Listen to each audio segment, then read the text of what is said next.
You know, when I teach gerontology to undergraduate students at UCLA, I have something on the order of 40 hours of material, and I just can't cover that in 45 minutes.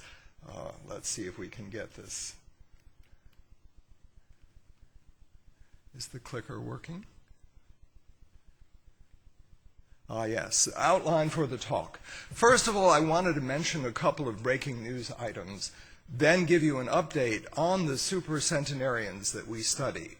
Then the main body of my presentation will be on personalized medicine that covers genomics and epigenetics. First, the past, now a snapshot of the present today, in the future, where we're going to be in about 5 years. And then finally, I'd like to talk about the recent autopsy that Natalie and I did of Soledad Mejia, who was the oldest person in the state of California when she passed away at age 114. Because one of my goals here is to get my arms around the problem of aging, to know who are the oldest people in the world, why do they live so long, and then when they pass away, what did they die of? Because a clinician who writes on a death certificate something like, heart stopped beating, no longer breathing, it's not good enough. You know, we need to do the autopsy to get at the root cause of what's going on, and some of it is surprising. The first breaking news item is about a month ago on the cover of Time magazine, we saw something that says, can Google solve death? You know, the search for a startup venture to extend the human lifespan is on the drawing boards. Wait a minute, that would be crazy if it weren't Google. Because the co-founders of Google are multi-billionaires for whom money is no object, at least by today's financial standards. By the way, the new company that they co-founded to do this work is called Calico, and I haven't heard much about that in the last month, but I have contacts at the highest level of the Google company, and I'm trying to find out more about what their plans are going to be.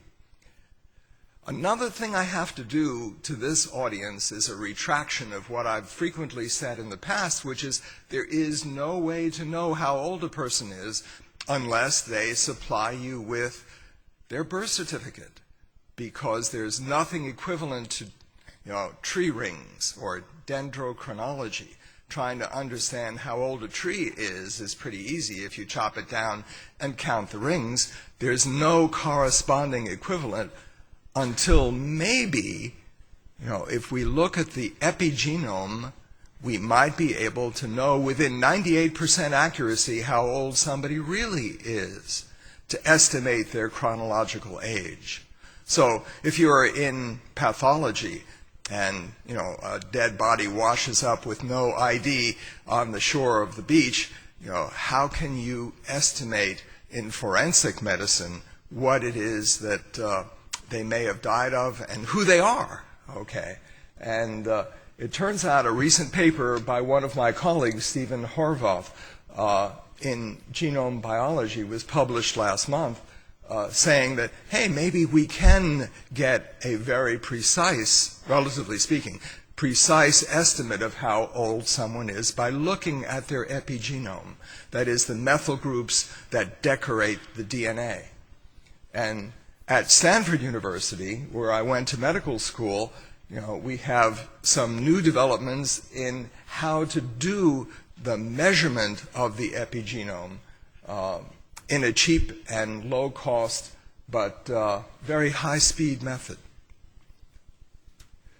Let me say a word or two about these people who are 110 or older, supercentenarians. As of today, there are 63 of them that we have validated. Probably that's an underestimate by 50% because we don't know all of the people who might be in this category because there's no government agency anywhere in the world, including the UN, that actually is responsible for keeping track of them.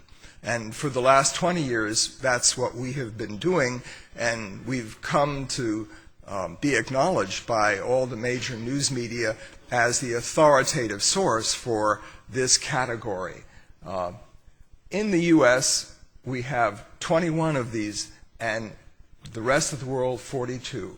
But the remarkable statistic is that 62 of them are women, and there's only one man.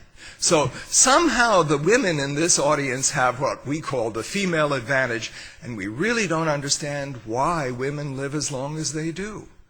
Is it the double X chromosome? Is it your estrogen? And we need a few PhD theses to come along and tell us the answer in the next 5 years. But once you achieve the age of 110, mortality rates just are exponential. At 50%, it's like flipping a coin to know whether or not, heads or tails, you're going to make it to 111.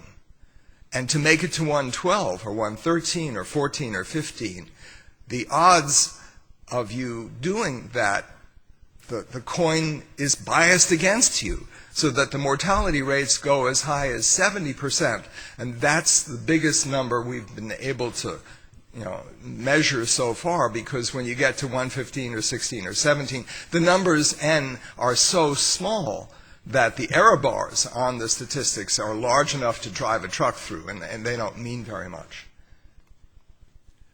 But when you go to the Guinness Book of World Records for next year, 2014, they listed in the upper right-hand corner of one of their pages, as of May 23rd, 2013, when the book was published, the top 10, of which half are now passed away. And so there is clearly a 50% mortality rate, and we're not even in 214 yet. It shows how clear a hard copy version of this dynamically changing statistic gets rapidly out of date. The oldest person in history, everybody asks me about that, is Jeanne Calment, a French lady who died at age 122. And by the way, she was a smoker most of her life. And it turns out that she died in 1997, and no one has come close to her age in the 13, 14, 15, 16, 17 years that have passed by. I mean, the closest was an American lady named Sarah Nouse, who died at 119. And we have full documentation for these people. And, of course, people of a religious persuasion will go to the book of Genesis and tell us about Methuselah, who allegedly died at 969. But we weren't there to make that validation.